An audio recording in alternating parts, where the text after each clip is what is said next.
B.J. Habibie dikenal sebagai Bapak Demokrasi Indonesia. Beliau juga membentuk lembaga independen yang salah satunya adalah Komisi Pemilihan Umum dan berhasil menjalankan pemilihan umum multipartai pada tahun 1999. Pemilu tersebut diikuti oleh 48 partai politik dengan asas langsung, umum, bebas, rahasia, jujur, dan adil. B.J. Habibie juga memperhatikan keterwakilan rakyat daerah dalam pemerintahan. Selain itu, prinsip demokrasinya juga digunakan pada pengambilan keputusan terkait masalah Timor Leste. Dalam menyelesaikan masalah tersebut, B.J. Habibie lebih memilih untuk meminta pendapat rakyat dengan melakukan referendum. Ini merupakan wujud dari nilai berorientasi pelayanan, yaitu berkomitmen memberikan pelayanan prima demi kepuasan masyarakat. Selanjutnya, akuntabel. Bapak Habibie adalah sosok yang bertanggung jawab, cermat, disiplin, dan berintegritas tinggi atas kepercayaan yang diberikan. Bapak Habibie terkenal dengan mentalitas sepedanya. Beliau pernah berkata, "Kalau Anda naik sepeda, Anda berhenti, Anda jatuh. Jadi kalau saya berhenti kerja, saya mati." Begitulah giatnya beliau dalam bekerja. Terima kasih. Assalamualaikum, saya Meti Rizky, peserta Laksar Angkatan 1 Kelompok 2. Baharudin Yusuf Habibie yang dikenal sebagai Bapak Teknologi merupakan profesor dan ilmuwan dalam teknologi internasional dan sampai saat ini merupakan satu-satunya presiden yang berlatar belakang teknokrat. Pencapaian prestasi semasa hidupnya bukanlah suatu hal yang ia raih secara praktis. Berangkat dari kampung halamannya dan melanjutkan sekolah di ITB, namun Habibie tidak pernah puas untuk mempelajari ilmu pengetahuan dan teknologi hingga ia kuliah di Jerman, merupakan wujud dari nilai kompeten yang ingin terus belajar, sehingga Habibie mendapat berbagai penghargaan di bidang teknologi dan dijuluki Mr. Crack. Assalamualaikum warahmatullahi wabarakatuh.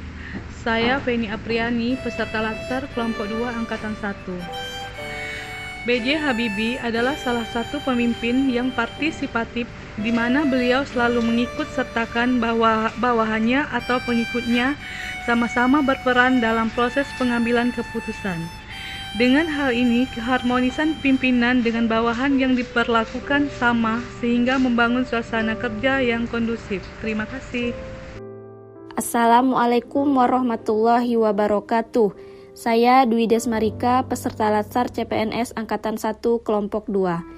Bapak Profesor B.J. Habibie dikenal sebagai Bapak Teknologi. Beliau mendapatkan julukan tersebut sejak menciptakan pesawat N250 yang sukses diuji coba pada tanggal 10 Agustus tahun 1995. Nama B.J. Habibie sangat dipandang di dunia ilmu pengetahuan dan teknologi internasional. B.J. Habibie sempat menjabat sebagai direktur perusahaan pesawat di Jerman. Namun, ketika mendapat panggilan untuk menjadi Presiden Republik Indonesia, B.J. Habibie tanpa ragu memutuskan untuk pulang ke tanah air. Alasan yang mendorong tawaran tersebut yaitu kesempatan memberikan segala ilmunya untuk kemajuan bangsa dan negara. Ini merupakan wujud dari nilai loyal, yaitu berdedikasi dan mengutamakan kepentingan bangsa dan negara. Warahmatullahi wabarakatuh. Perkenalkan, nama saya Muhammad Sobur Sunaria. Saya adalah peserta Latsar CPNS dari Kabupaten Kepulauan Anambas. Menurut saya, tokoh yang memiliki kemampuan dan reputasi yang baik dalam mengaktualisasikan nilai-nilai berakhlak yaitu Bapak Presiden ketiga B.J. Habibie, seseorang sosok negarawan yang tak hanya dikenal dengan banyak prestasi dan jasa-jasa yang telah ia berikan untuk mengharumkan nama bangsa. Dalam setiap wawancara di televisi, ia juga dikenal sebagai tokoh yang selalu memberikan inspirasi dan terlihat sebagai pribadi yang santai dan mampu menyesuaikan diri dengan generasi yang jauh lebih muda, sehingga menjadi sosok yang dekat juga dengan generasi milenial. Di balik beragam prestasi yang diberikan untuk tanah air. Berikut sisi lain dari almarhum B.J. Habibie di luar sosoknya sebagai seorang negarawan yang juga inspiratif. Di sini saya dapat menyimpulkan bahwa B.J. Habibie merupakan tokoh yang adaptif. Dapat saya sampaikan sebagai peran ASN dalam berakhlak.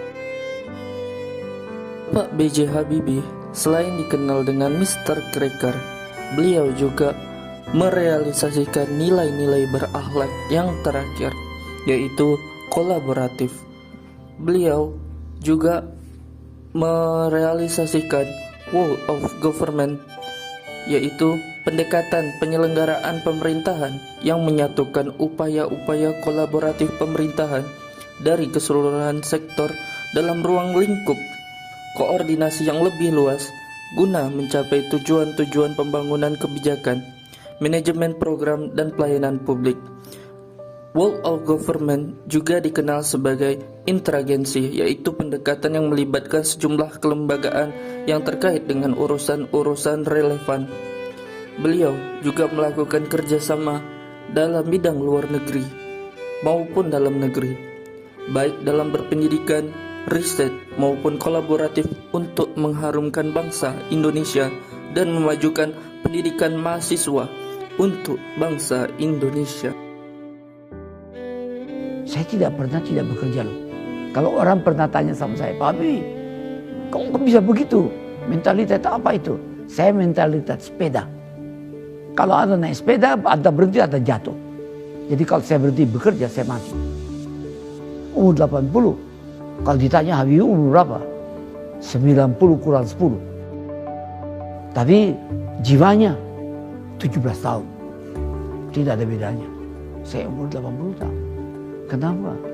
Karena alasan-alasan tadi yang saya berikan. Itu motivasinya. Yang penting motivasi deh. Semangat saya itu datang atas keyakinan dan kesadaran bahwa saya ini manusia, produk dari masyarakat di mana saya hidup.